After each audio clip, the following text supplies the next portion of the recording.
அவங்களெல்லாம் பார்த்து ரொம்ப நாள் ஆயிடுச்சு. எனக்கு முன்னாடி இருக்கிற எனக்குரிய எல்லோருமே ஆரம்ப நாட்கள்லேருந்து இப்போ வரைக்கும் இப்போ அந்த 15 வருஷமாக என் கூட பயணிச்சுக்கிட்டு இருக்கீங்க. என் அன்புக்குரிய பத்திரிகை நண்பர்களுக்கும், எழுத்து பத்திரிகை நண்பர்களுக்கும், ஊடக நண்பர்களுக்கும் என்னுடைய வணக்கம்.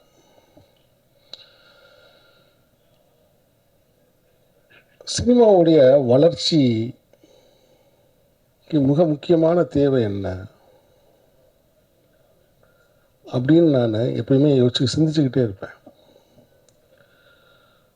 ஒரு சினிமாவுக்கு ஒரு திரையரங்கில் ஒரு சினிமா வருது, அது திரையரங்கில் வசூல் பண்ணுது, அப்புறம் அந்த படத்தை அந்த மக்கள் மறந்து போயிடுறாங்க. அப்போ இது ஒரு வணிகம் மட்டும்தானா? இது ஒரு வணிகம் மட்டும்தானா? இது ஒரு சந்தை மதிப்பான ஒரு பொருள் மட்டும்தானா? இந்த கேள்வி எனக்கு ரொம்ப நாளாக உள்ளுக்குள்ளே இருந்துக்கிட்டே எனக்கு இருக்கு. ஸோ இதுக்கு என்ன செய்யலாம், என்ன மாதிரி விஷயங்களை கொண்டு வந்து முன்வைக்கலாம் அப்படின்னு நான் யோசிக்கும் பொழுது எனக்கு தெரிஞ்சது நிலம்.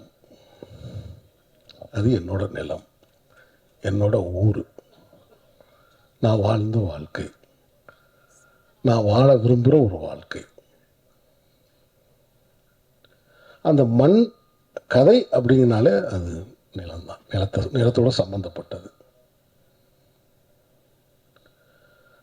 சினிமா உண்மையிலேயே ஒரு மாற்றத்தை சந்திக்கணும்னா இந்த இன்டர்வல்னு ஒன்று எடுத்துடணும். சினிமா உண்மையிலேயே ஒரு மாற்றத்தை சந்திக்கணும்னு பத்திரிகை நண்பர்கள் நீங்கள்லாம் இந்த கருத்து ரொம்ப முக்கியமான கருத்து நினச்சிங்கன்னா முதல்ல இந்த இன்டர்வல்னு ஒன்று எடுத்துடணும். உடனே தேட்டரில் இருக்கிறவங்க எல்லாம், அந்த ஸ்டால் வச்சுருக்கிற ஓனர்கள்லாம் என் மேலே கோவப்படக்கூடாது. பாப்கார்ன் வாங்குறவே எந்த சூழ்நிலையும் வாங்கி தான் சாப்பிடுவான், இன்டர்வல் விட்டால் தான் சாப்பிடணும். அந்த காலத்தில் நாடகத்துறையிலிருந்து சினிமா வந்தது. சம்பூர்ண ராமாயணம் 3.5 மணி நேரம், 3.5 மணி நேரத்தையும் ஒரே நேரத்தில் போட முடியாது, அதனால் 2 இன்டர்வல் விட்டுருக்காங்க. இது கொஞ்சம் கொஞ்சமாக போய் இப்போ ஒரு இன்டர்வலாக மாறி இருக்கு. நீங்கள் நல்லா பாருங்கள், வெப் சீரிஸ் இங்கே வந்திருக்கு, ஆனால் தமிழ்நாட்டில் வெப் சீரிஸ்க்கு பெரிய வரவேற்பு இல்லை. ஆனால் மேற்கத்திய நாடுகளில் நீங்கள் பார்த்தீங்கன்னா வெப் சீரிஸ்க்கு வரவேற்பு இருக்குது. என்ன காரணம்னா அவங்க முழு நீள படத்தை பார்த்து பார்த்து பழகியவர்கள், அவர்களுக்கு பாகமாக பார்க்கறதுக்கு பிடிச்சிருக்கு.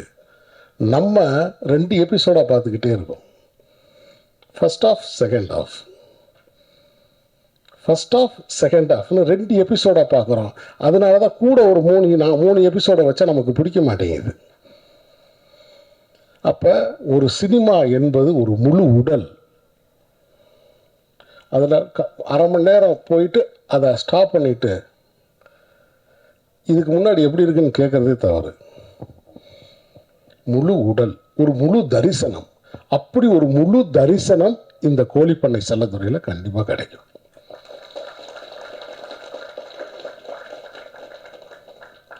நண்பர்களே, நான்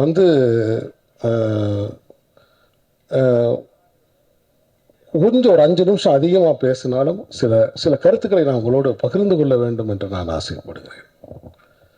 இந்த கோழிப்பண்ணை செல்லத்துறை என்கிற இந்த படம் எனக்கும் இப்போ 50 வயசு ஆகிருச்சு. நானும் 2 பெண் குழந்தைகளுக்கு தகப்பன். ஆனால் நான் இதுவரைக்கும் டாக்டர் அருளானந்து போல ஒரு தந்தையை பார்க்கவே இல்லை.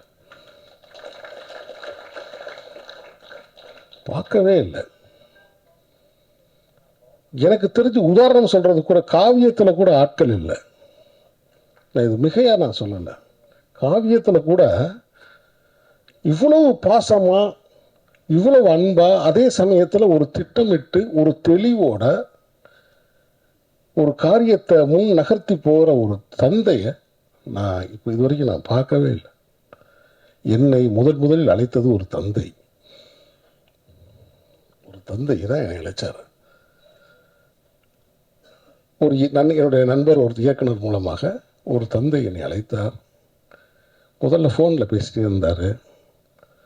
நான் சொன்னேன், என்னோடய பையனை வந்து ஹீரோவாக்கணும் அப்படின்னு சொன்னார். இது பாருங்கள், இப்போ அவர் பேசும்போது தெரியுது, ஏகன் பேசும்போது தெரியுது, இது சின்ன வயசுலேருந்தே இந்த கனவை ஊட்டி வளர்த்துருக்காரு. இதே ஒரு தனி படமாக எடுக்கலாம், இந்த கதையவே ஒரு தனி சினிமாவாக எடுக்கலாம். அப்படி ஊட்டி வளர்த்துருக்காரு. அப்போ அவர் என்னை கூப்பிட்டு பேசுகிறாரு. பேசும்போது நான் சொன்னேன், ஐயா, நீங்கள் படம் தயாரிக்கிறனால நான் ஒரு படத்தை வந்து நான் எடுத்துட மாட்டேன். என் கதைக்கு தகுதியானவர்களா அப்படின்னு பரிசோதனை பண்ணிட்டு அதுக்கு சரியாக இருக்கும் பட்சத்தில் தான் நான் எடுப்பேன். ஏன்னா என் கையில் இருக்கிற ஒரே அஸ்திரம் அது ஒன்று தான். ஆர்டிஸ்டில் காம்ப்ரமைஸ் பண்ணுறது கிடையாது. நண்பர்களே, ஒரு தந்தை தயாரிப்பாளர் அப்படின்றதுக்காக நான் இந்த படத்தை எடுக்கவே இல்லை. ஏகன் ஏற்கனவே வந்து சின்னத்திரையில், அதுக்கு முன்னாடி நடனம், இப்படி பல உடற்பயிற்சி இடற்பயிற்சி இதெல்லாம் செஞ்சு வீடியோஸெல்லாம் எனக்கு அனுப்புவார். அதெல்லாம் நான் பார்த்து அந்த வசனங்கள் பேசுகிறது இது எல்லாத்தையும் பார்க்கும்போது ஒரு சினிமா வெறியன், ஒரு சினிமா காதலன், ஒரு சினிமாவுக்காக டெடிக்கேட்டாக இருக்கக்கூடிய ஒரு பையன்னு எனக்கு தெரிஞ்சிச்சு. நான் ஆடிஷன் பண்ணணும்னு சொல்லி வர சொன்னேன். ஆனால் ஏகனை நான் ஆடிஷன் பண்ணலை. வரும்போதே கவனித்தேன், உட்காந்து பேசும்போது கவனித்தேன், பேசும்போது கண்ணை கவனித்தேன். போயிட்டு வா தம்பின்னு சொல்லிட்டேன்.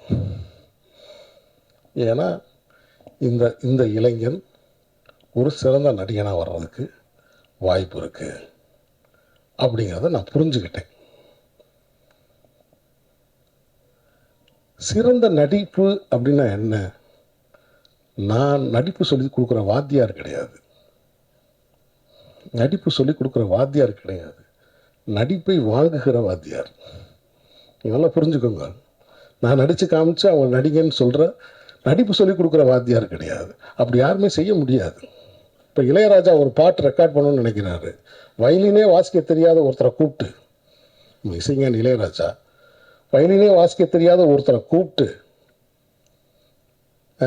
இந்த பாட்டுக்கு ரெக்கார்ட் பண்ணணும்னு ட்ரை பண்ணார்னா அந்த பாட்டை செய்ய முடியுமா? அவருக்கு வயலின் வாசிக்கிறது எப்படின்னு கற்றுக் கொடுத்து அதுக்கப்புறம் ஒரு சாங்கை ரெக்கார்ட் பண்ணணும்னு நினச்சாருன்னு வச்சுக்கோங்க, முடியுமா? மிகச்சிறந்த வயலின் வித்வான்களை அவர் அழைக்கிறார், மிகச்சிறந்த ராகங்களை அவர் வாங்கிக்கிறார். இதுதான் பாயிண்ட். அப்படி ஏகன் என்னிடம் வரும்போது முழு தகுதியோடு வந்த ஒரு இளைஞர்.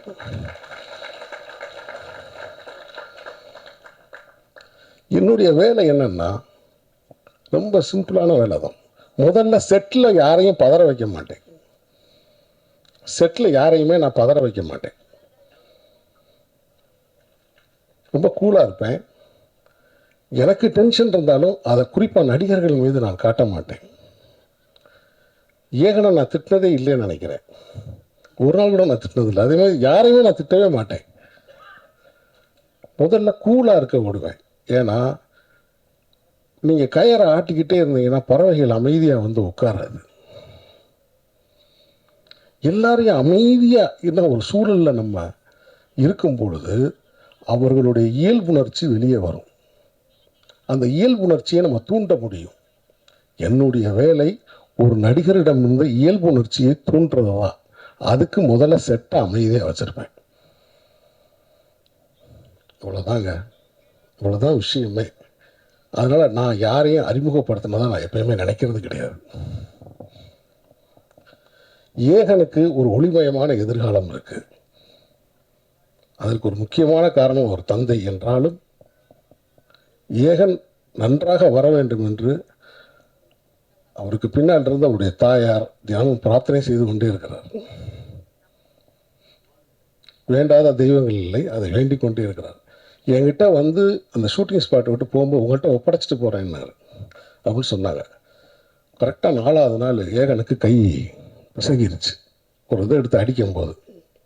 நான் ரொம்ப வருத்தப்பட்டேன் கடைசி வரைக்கும். ஐயோ, நம்ம எப்பயுமே பரிசோதனை பண்ணி பார்க்காம நம்ம எதையுமே செய்ய விட மாட்டோமே, இதை விட்டோமே அப்படின்னு நினச்சேன்.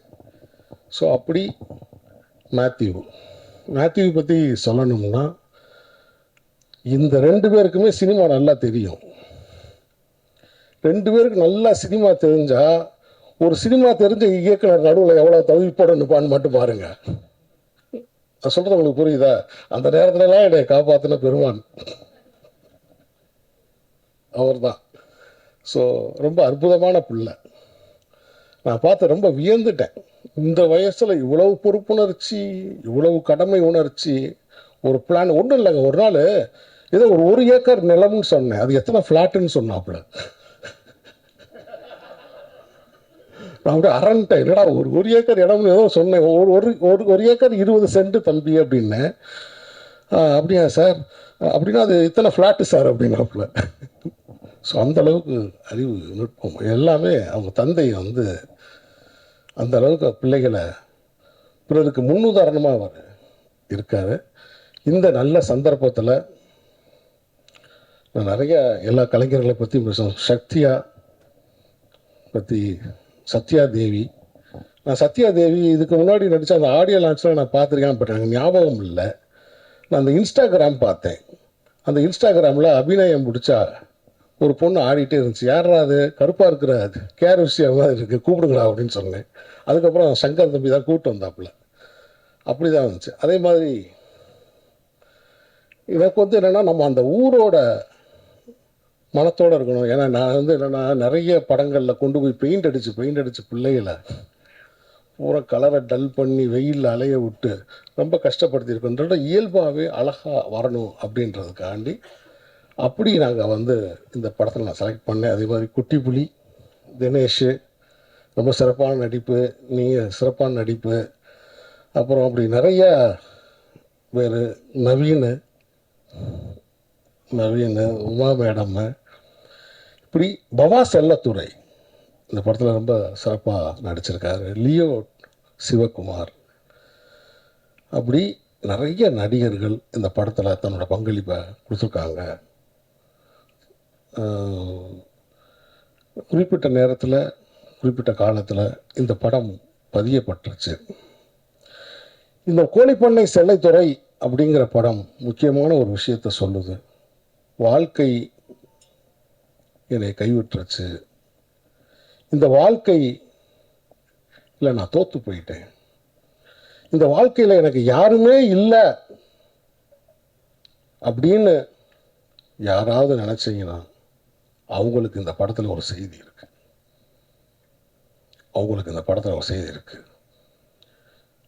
இந்த பிரபஞ்சம் எந்த ஒரு தனி மனிதனையும் கைவிடுவதில்லை.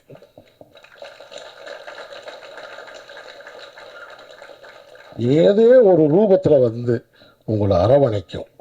யோகி பாபு, அருமை நண்பர் யோகி பாபு சார் வந்து என்கிட்ட கதையே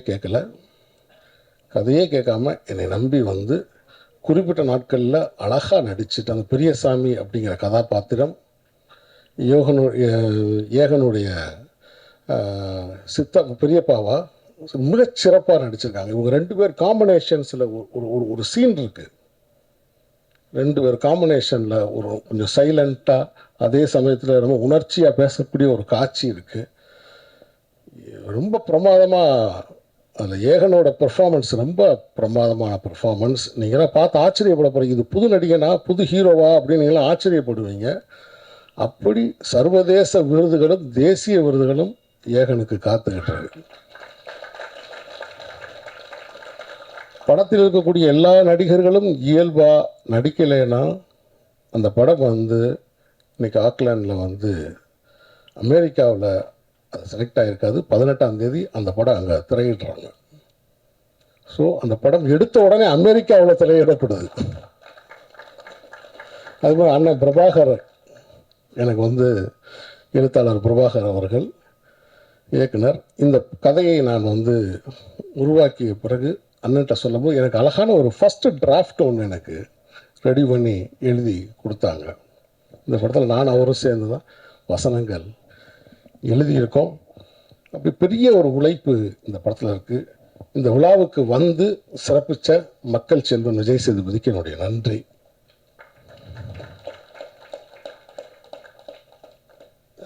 இந்த மாதிரி படங்களை நீங்கள் தான் கொண்டு போய் மக்கள்கிட்ட கொண்டு போய் சேர்க்கணும் அப்படின்னு ரொம்ப கேட்டுக்கிறேன். இந்த படத்தில் வந்து ரொம்ப கொஞ்சம் தண்ணி மட்டும் வந்தாங்களே.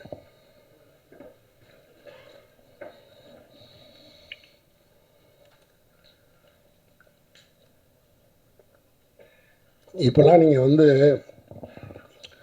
ஒரு பொம்பளை வீட்டில் வந்து ஒரு பொம்பளை பிள்ளைங்க யாரையுமே நீங்கள் வைய முடியாது. இப்போலாம் யாரையுமே வைய முடியாது. வஞ்சா அதை திட்டுனா உடனே அதுக்கு வந்து டக்குனு பைய தூக்கிட்டு கிளம்பிடுதுங்க.